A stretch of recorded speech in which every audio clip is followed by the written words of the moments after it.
Bom dia, meu povo. Acredito que todo mundo aí já tenha recebido esse texto, ou então com fundo preto e branco nas suas redes sociais aí, né? Que fala sobre as pessoas que votaram no Lula, que também são a favor da família tradicional, que também acreditam em Deus, que também acreditam na punição de criminosos, que defendem a família, a justiça, a liberdade, o país. Vamos falar um pouquinho sobre isso aqui. Ninguém duvida que vocês sejam assim. Ninguém duvida que os eleitores do Lula sejam pessoas de boa índole, que sejam pessoas que acreditam na família, na liberdade, na justiça. Ninguém duvida que vocês acreditem em Deus. Ninguém duvida que vocês acreditem que vocês sejam cristãos. De quem a gente duvida? Do Lula, do PT, da doutrina que ele segue. Vamos falar um pouquinho disso agora. Lula acredita na família tradicional? Quer acabar com a família tradicional? O Lula eu não sei, mas toda a doutrina que ele segue, socialismo, comunismo, globalismo, sim, defendem o fim da família tradicional. E ele apoia abertamente os governos que também aplicam essa pauta. Lembre-se da fala da ativista Amanda Palha, transexual, falou para uma plateia de centenas de pessoas: queremos sim o fim da família tradicional. Nós não acreditamos que isso é o único meio, a única estrutura familiar funcional. Obviamente que não. Qualquer estrutura familiar que apoie os seus filhos, que apoie o desenvolvimento, que esteja sempre presente, é uma estrutura funcional. Seja com pais e mães homossexuais, seja formada por avós, ou tios, ou padrinhos, que criem os filhos ou afilhados. Sim, são estruturas funcionais. Mas todos sabem que a estrutura mais comum que existe é a estrutura familiar de pai, mãe, filhos e irmãos. E essa estrutura está sendo combatida. O que o presidente Bolsonaro faz? Defende essa estrutura. Não quer dizer que é a única possível. E se você está vendo alguém agredir ou tentando pregar o ódio entre filhos e pais, o ódio entre irmãos, não caia nessa conversa. Isso é sim uma proposta dos partidos de esquerda. Quando você tenta destruir a família tradicional, você tenta reduzir a importância dela para o indivíduo, reduzir a importância dela para os jovens.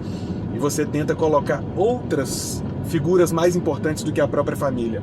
Como, por exemplo, artistas, como, por exemplo, escritores. Desculpa, mas os escritores, os artistas, os músicos, os defensores da esquerda, os doutrinadores, não estarão presentes para você quando você estiver na miséria. A sua família, sim. Na sua tristeza, na sua miséria, nos seus momentos mais difíceis, na hora da depressão, na hora da doença, a sua família vai estar do seu lado. E essa é a defesa do presidente Bolsonaro, que não haja ataques à família tradicional e nunca a proibição das famílias alternativas. Elas são super bem-vindas e necessárias. Mas lembre-se, o ataque à família tradicional é vergonhoso, é anticristão. E agora, já que eu falei sobre anticristão, vamos falar um pouquinho sobre Deus? Deus é importantíssimo para mim. Deus nunca me deixou na mão. Deus sempre coloca-se da melhor forma na minha vida e na vida da minha família. E principalmente colocando a minha família pronta para mim. Minha mãe, meu pai, meus irmãos, minha esposa, meu filho, são as coisas mais importantes que existem no mundo para mim. E por isso eu vou defender Deus. Ninguém acredita que vocês que votaram no Lula não são cristãos. É lógico que vocês são. Vocês foram criados num ambiente totalmente cristão. Afinal, o Brasil é formado 85% por famílias cristãs. Então você, de alguma forma, foi influenciada ou influenciado pelo cristianismo. Agora, o que o Lula faz? Não o Lula, mas o seu partido, a sua doutrina. Eles estão baseados desde lá de Marx, onde ele falava que a religião é o ópio do povo, que o Estado tem que estar acima de Deus, acima do cristianismo, para que o Estado seja mais influente, pois o cristianismo pode derrubar tiranias de esquerda, por exemplo. O Estado, ele tem o dever de te amparar, mas nunca de te ensinar, de te educar. de dizer como deve ser a doutrina da sua família e a sua conduta como católico, como evangélico, como espírita, como umbandista ou como uma pessoa que respeita essas religiões. O Estado nunca deve estar acima e deve respeitar quaisquer religiões.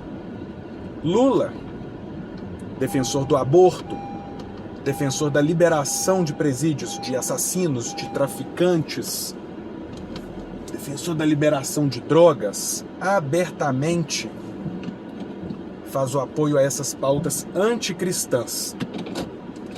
Então, desculpa, falar que Lula é cristão, ele pode ter ido à igreja algumas vezes, ele pode estar lá crismado, recebido a primeira comunhão, mas agir como cristão? Não, ele não faz isso.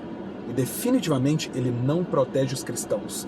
Lembre-se das pessoas que ele apoia no mundo. Ele apoia Xi Jinping, ditador da China, onde é proibido o cristianismo, é proibido a leitura da Bíblia. Ele apoia Fidel Castro, falecido Fidel Castro.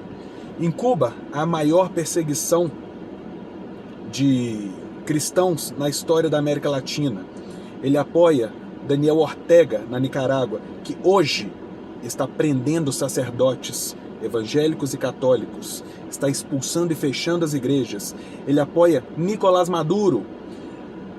Foram cometidos os maiores crimes contra cristãos e, apesar de ter a defesa do cristianismo na Constituição da Venezuela, não se puniu agressões, espancamentos e até a obrigação de cristãos de comerem folhas da Bíblia.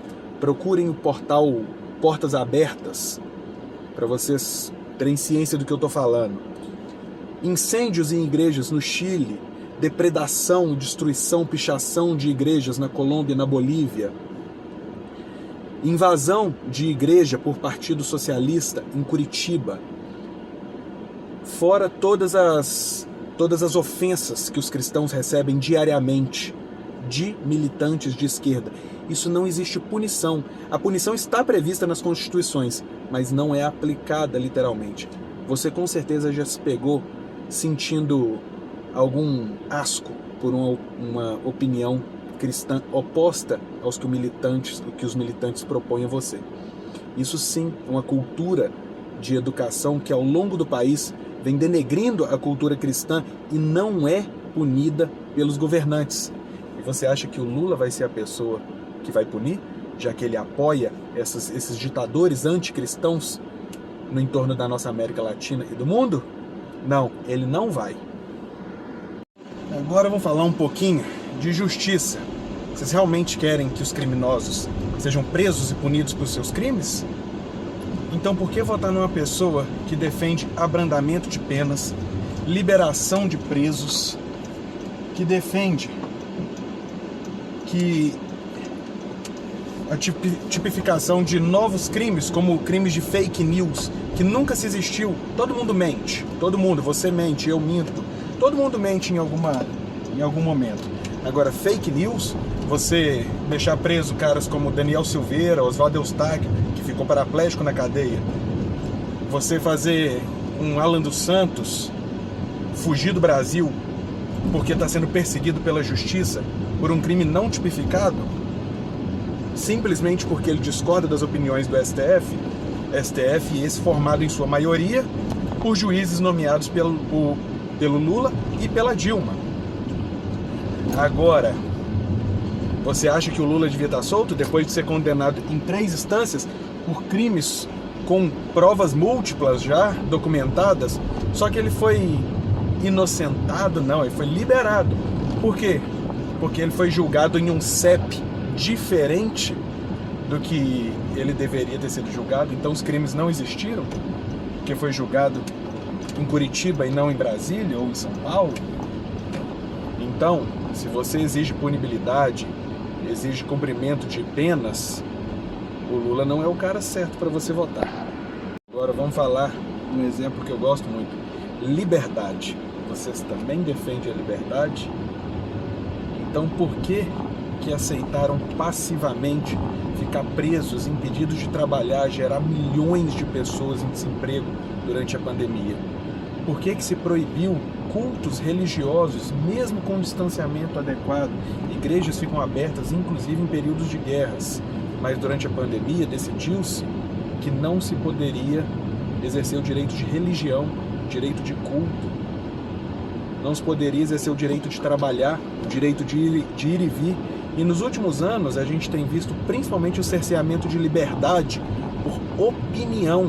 Não se pode ter uma opinião contrária à opinião da esquerda, a opinião vigente nos meios de mídia principalmente, sob o risco de você ser preso, ser processado, de ter os seus meios de ganho, de dinheiro, de sustento da sua filha cerceados pelo STF. Por quê? Porque partidos de esquerda defendem que você não pode discordar deles. Partidos de esquerda, esses que apoiam o Lula. Você apoia o Lula que quer controlar a internet, controlar a mídia, ou seja, fazer censura à opinião contrária. Não é uma opinião necessariamente prejudicial, é uma opinião contrária à vigente. E isso a gente está vendo claramente, à luz do dia, acontecendo diariamente na sua rede social, no Instagram, no Twitter, no Facebook, e também sendo punido pelo STF. Um crime que não existia e agora existe. Você é a favor da liberdade? O Lula não. Agora vamos falar sobre o amor à pátria. Você sabe qual é a origem da doutrina marxista, socialista, sobre o internacionalismo? Sim, ela vem lá desde o período das conquistas romanas, passando aí pelo Império Francês, sob domínio do Napoleão, e depois documentada por Engels, por Trotsky, por Marx, falando sobre o internacionalismo. Você lembra quando a União Soviética agregou diversos países aos quais eles destruíram no entorno da Rússia para um objetivo comum? Como eles querem implantar costumes iguais para todas as pessoas do mundo, sejam elas na América Latina, na Europa, na África, na Ásia. Você acha que esses costumes são os mesmos? Você tem o mesmo costume do que uma pessoa que mora na Noruega, do que uma pessoa que mora na África subsaariana, do que uma pessoa que mora na Nova Zelândia, dos Estados Unidos? Não, cada país tem o seu costume e a sua soberania. Então, essa defesa do internacionalismo, de uma América Latina toda igual, ou até mesmo de costumes globalistas, como os pregados na União Europeia, são completamente defendidos pelo Partido dos Trabalhadores e pelos partidos que apoiam a eleição do Lula. Então, se você defende mesmo a soberania, sua pátria, os costumes dos brasileiros, desculpa, o Lula não é o cara certo para isso.